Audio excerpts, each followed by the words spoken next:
Hello, WWE.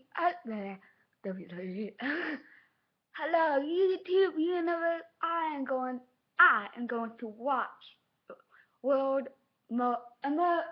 America's Most Wanted, and I want you to watch it with me. So come on, let's watch together. I hope this whole thing won't record.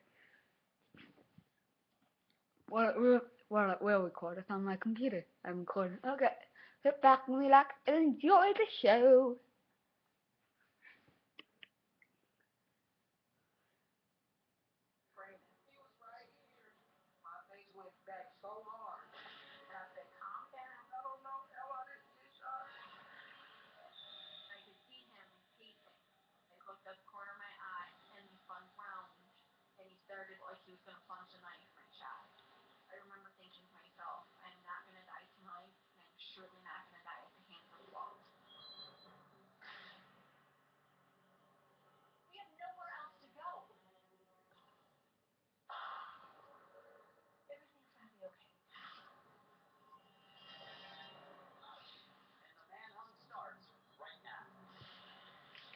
Yeah, the man hunt starts now. It's payback time. Tonight, the most wanted are on the run. But to bring these criminals to justice, I wonder how you play domino. help.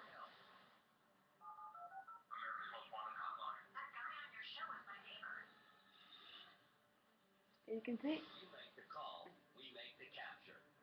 This is America's Most Wanted. Hey, what's your name, homie? My name is Max Slim, the General, aka Slim Ryder, you know what I'm saying? Good evening, and welcome to a new episode of America's Most Wanted right here on Lifetime.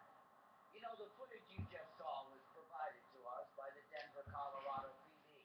And that's why I came here to the Mile High City tonight to catch that coward punk who cops say took the life of a very promising young man right here on East Colfax Street near the city's historic Bluebird Theater. Cops don't know that guy's identity, but what I do know is the devastation he's caused to one of the most remarkable and strongest women I've come across in a long time. A woman who's been fighting back and trying to get justice for her murdered son, while she worked so hard to hold together a close-knit family of 8 other children. Sherry Landrum knows how to take the good with the bad. While she focuses on continuing to be involved in all of her children's busy lives, she reflects on the loss of her son Kurt every day. I tell you, he was so full of life. He enjoyed family, and this is even from when he was a little kid. I mean, he just always had a smile on his face, always willing to help his family, and just my sunshine. That's what I call him, my sunshine. In this big, close-knit family full of bubbly personalities, Kurt was always the court jester. Everything about him made me laugh. Like his whole character. He used to talk like he was from the UK, so he would be like, "Hello, Mike," or "Good night, Mike," and I would just crack up like, "What is wrong with you?" Looking out for her family meant everything to Kurt. So when his cousin Twyla Rivers started pursuing her dream as a hip-hop artist, it was only natural for the 250-pound former high school fullback to be her bodyguard at her shows. My rap name is Lady Miss, and I've been rapping ever since I was 16 years old. There's a lot of things that are involved with rapping. You're around a lot of different kind of people, so I just wanted some protection, and I knew that he would be the best person because, like, he always protected all of us, especially his sisters.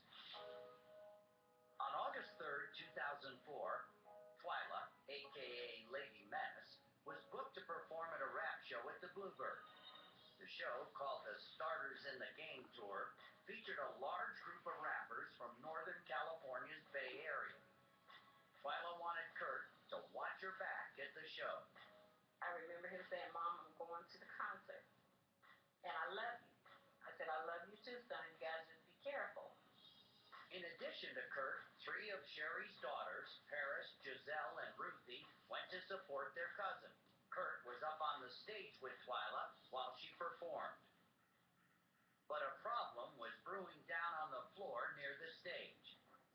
We were in the front dancing, and some girls, they just came, started bumping us, and then we basically decided that we were going to leave because it just continued to be just a big problem. So as we were walking up the ramp, about to exit the Bluebird Theater, the girl decided she ran up from behind and tried to swing at me. As Kurt Levias, his sister Giselle, and their aunt left the Bluebird Theater, a full-blown fight broke out right here in front of the entrance. Witnesses say some members of the rap group's entourage jumped into the fray, and the violence really escalated. Now, Kurt and the women tried to get to their cars, which were parked right over there across the street. But as soon as they got there, cops say they became the targets. I heard somebody say something about a gun, and then that's when me and Kurt just started running. Now, Kurt and the women tried to get to their cars, which were parked right over there across the street. But as soon as they got there, cops say they became the targets. I heard somebody say something about a gun, and then that's when me and Kurt just started running together on the sidewalk, and the dude came up on the side and shot my brother. When the gunfire stopped, Kurt Levias lay dying on the sidewalk from a bullet that had pierced his heart. That fatal moment, Kurt's mother was several miles across town when she suddenly got an eerie feeling. I felt a sharp pain go through my heart, like I was having a heart attack. Didn't know what it was, had no idea what it was. And then maybe 2 seconds later, after I got that pain in my heart, my daughter Ruby called me, and she was screaming. And I said, calm down, what's going on? Just calm down, Ruby. And she said, Mom, Kurt got shot. Right then I knew my son was dead. Detective Randy Dennison was one of the homicide detectives who worked the crime scene that night. And he was coming around the corner. Kurt's aunt and sisters were immediately able to give investigators a clear description of the alleged shooter. The reason why I remember him is because inside the Bluebird Theater, I seen him on the stage. I thought he was security. He had on all black, a black do-rag, black gloves.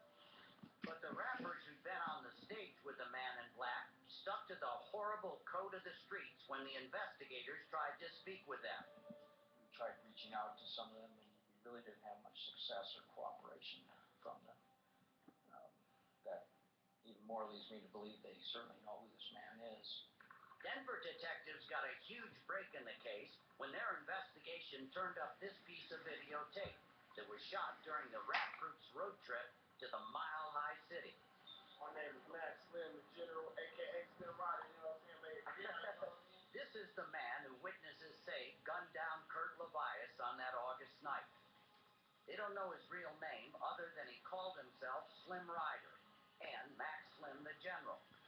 Police believe that after the shooting, he returned to Northern California, and that's where his trail has gone cold. 2004, the year Kurt Levias was gunned down, was an exceptionally bloody period in Denver. This is an actual map of the homicides that happened in 2004. And right in the middle of the page by Colorado Boulevard and Colfax, you'll see number 60. That's Kurt.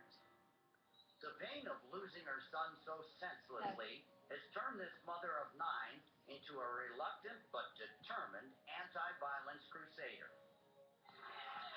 Sherry has founded 2 victim support groups, and every year on the anniversary of Kurt's murder, she holds a memorial outside the Bluebird to celebrate his life and call for an end to the violence that can strike any family, anywhere, anytime.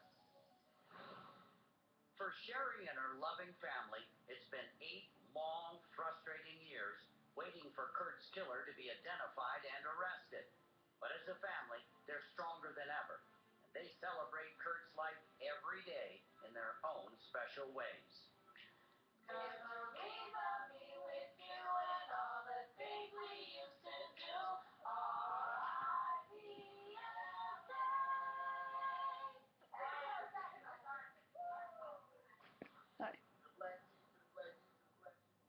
Tonight, let's celebrate the America's Most Wanted way by capturing Kurt's alleged killer. This is exactly how the suspect was dressed on the night of Kurt's murder.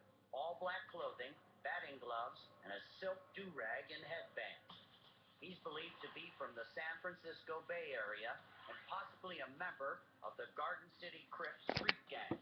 Remember, he called himself Slim Rider, but also refers to himself on the video as Max Slim the General. If you know his real identity, call us right now at 1-800-CRIME-TV. Murder. All black clothing, batting gloves, and a silk do-rag and headband. He's believed to be from the San Francisco Bay Area and possibly a member of the Garden City Crips street gang. Remember, he called himself Slim Rider, but also refers to himself on the video as Max Slim the General. If you know his real identity, call us right now at 1-800-CRIME-TV. I guarantee you can remain anonymous. When I heard your story, I knew we had to come here. I had to meet you in person and see if we could help. So many people have misconceptions about the rap world, hip-hop world. Everybody's a thug. Everybody gets in trouble. Yeah. But he was really just doing his cousin a favor, wasn't he? Yes, he was. Twyla, if you know Twyla, she's this little petite young lady that just loves to rap, and she's awesome at it. Kurt was like 6'2", 280 pounds maybe, and he was always her bodyguard. And he was such a loving and smart guy. When all the foolishness started in front of the theater, he said, let's get to the parking lot and get out of here. Yes. What are you hoping for? I just want closure. I want this young man to know he took something so precious from us that he needs to face that and realize what he's done. But you've moved on. You didn't die of a broken heart when Kurt was killed. You've moved on. Tell me about what you do in this community.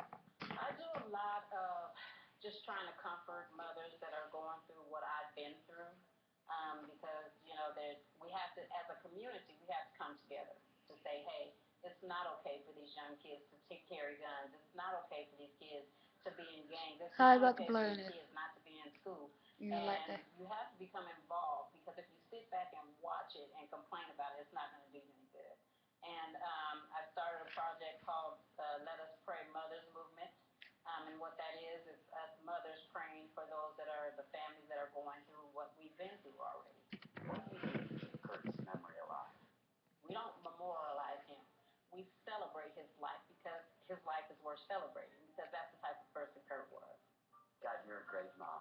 Somebody's just got to have the courage to say, this mom needs some justice. This needs to end this case, and make that call. And I'm praying our audience will get you that tonight. Me too. God bless you, and all my best to your kids. Thank you, John. Same to you.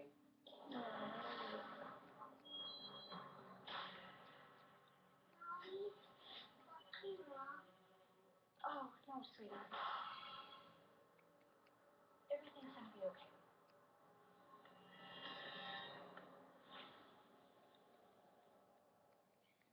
Single Christians, good news. ChristianMingle.com has nearly 7 million registered members, more than 2 million new members in the past year alone.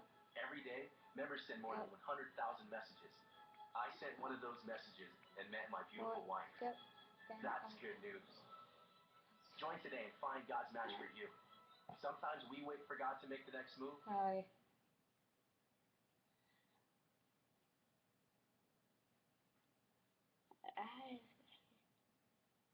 I actually wrote this one. It's great about T-Rose, where you can record and don't have to listen to the ads. Abby's Ultimate Dance Competition. Premier night events start Tuesday at 8. Your life, your time, lifetime.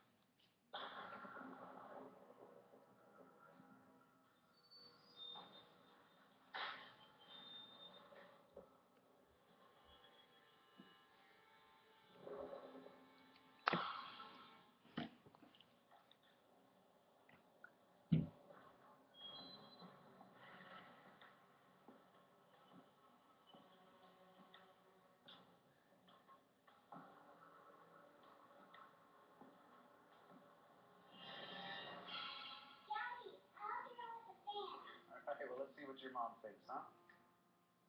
You're right. I think it's got good potential. It was 2005. What do you think? Should we make him an offer? The suburbs of Denver, Colorado. Donnie Young was a cop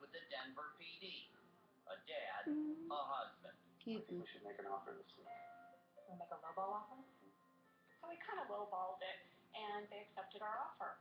So we immediately put our house on the market, and luckily for us, our house sold right away. I'm sorry, you are going to have to slow down. But Young's luck soon changed. It was probably a couple weeks before closing that our mortgage company called and said that there was a little bit of a problem with the house that we were purchasing. Well, what kind of problem?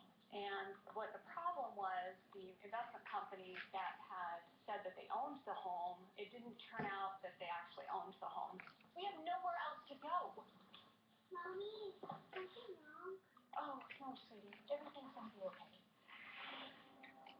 Thanks for meeting me downtown.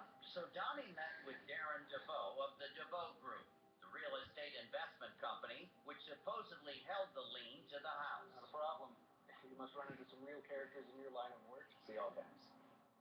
So where do we stand with things? Let me assure you, Mr. Young, this stuff happens all the time, especially when it comes to foreclosures. Yeah, the owner's in a rush to drop the house and the bank wants them out. All of a sudden, someone forgot to sign a piece of paper. But we're not going to lose this house, right? Would I lie to one of Denver's finest? We'll work out the details with your agent. I'll have the old owner sign the paperwork. All right. I appreciate it. So we made the agreement with Darren DeVoe that we would go ahead and move into the house that we were set to purchase, with the agreement that the closing would take place and that we could start on doing improvements to the house right away.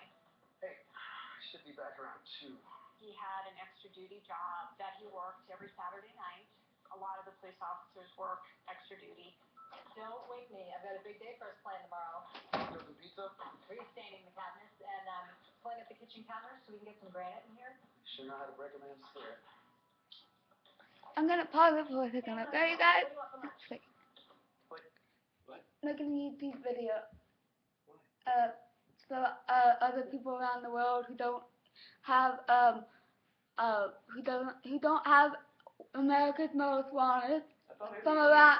Well, if they missed it. I'm trying this one out, but I don't. So I think you might. I don't know how long video can go on this. Nobody's still been answering me. So. Donnie Young never made it home from work that night. He was shot and killed by a man named Raul Garcia Gomez, as Donnie removed Gomez from the restaurant where Donnie worked as a security guard. And we actually profiled Garcia Gomez in 2005, and he was arrested in Mexico. And while Donnie's death was devastating to Kelly and her young daughters, her husband's death wasn't the only bitter surprise she'd have to confront. If you could watch the girls on Sunday, I would really appreciate that. Oh, I don't know. I don't think it's really sunk in with them yet. Can I call you back? Hi, are you another reporter? Reporter, no, I'm the home appraiser. We have to do that again? Again, Mrs. Danielson, this is the first time I've been here. I'm Mrs. Young. Mrs. Danielson has let the house go into foreclosure. Well, according to our records, Mrs. Danielson still lives here. If you'll excuse me, I've got a phone call to make. Kelly immediately called Darren DeVoe and was told it was just a mistake. But Kelly dug deeper, suspecting DeVoe had conned her, and perhaps others as well. She was right. The Greeley Tribune did a news article on it. I believe the Denver Post did an article on it. And I think that's kind of when his scam that he was pulling on so many people started to cave in on him. Cops say Darren DeVoe set himself up as the middleman between the banks and the buyers. But in reality, DeVoe was taking the down payments for the houses, but keeping the money for himself. It would be months before the banks and the buyers would figure it out. But by then, DeVoe had vanished. Kelly and her daughters would have to move. The house was never theirs. It was a very emotional time. We didn't want to move. I often wonder what our lives would be like if we would have stayed there. But it was something we had to do, and it was just another step that showed us just how strong we were and we could be. Now, Kelly's strength in coming forward and publicly going after DeVoe really opened up the floodgates. Her courage inspired more alleged victims to come forward.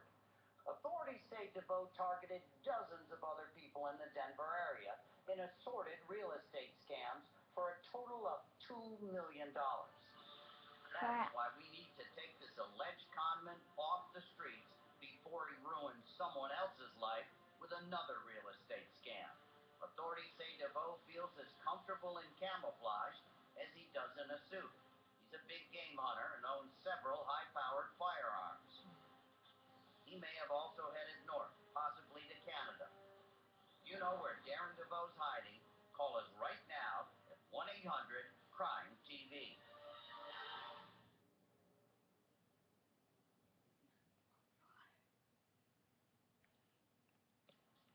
What's your baby's name? Carolina. She's cute. And now, you're... So you guys on YouTube, this is for anybody who knows these people and should come forward. You can remain anonymous there. Okay.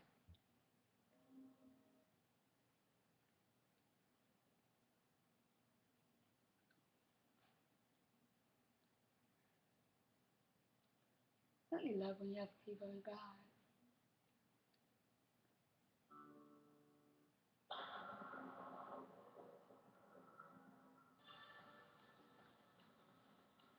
He jumped around the counter and just get back up, back the F off. If I walked in on him, you never know. He told me he was gonna kill me. It looked like a big knife. It looked like a machete knife or something. Started realizing that then the two made in front of my face. We also know he's doing residential burglaries. He probably had a weapon when he was in our house. He believes he has the right to use any form of violence necessary to accomplish his means. The man they're talking about is John Figueroa. For more than 10 years, this Santa Ana, California native has been in and out of prison on gang-related charges. Cops say after Johnny Boy, as he's known on the streets, was paroled in December of 2009, he let his buddies know he was ready to get back to business.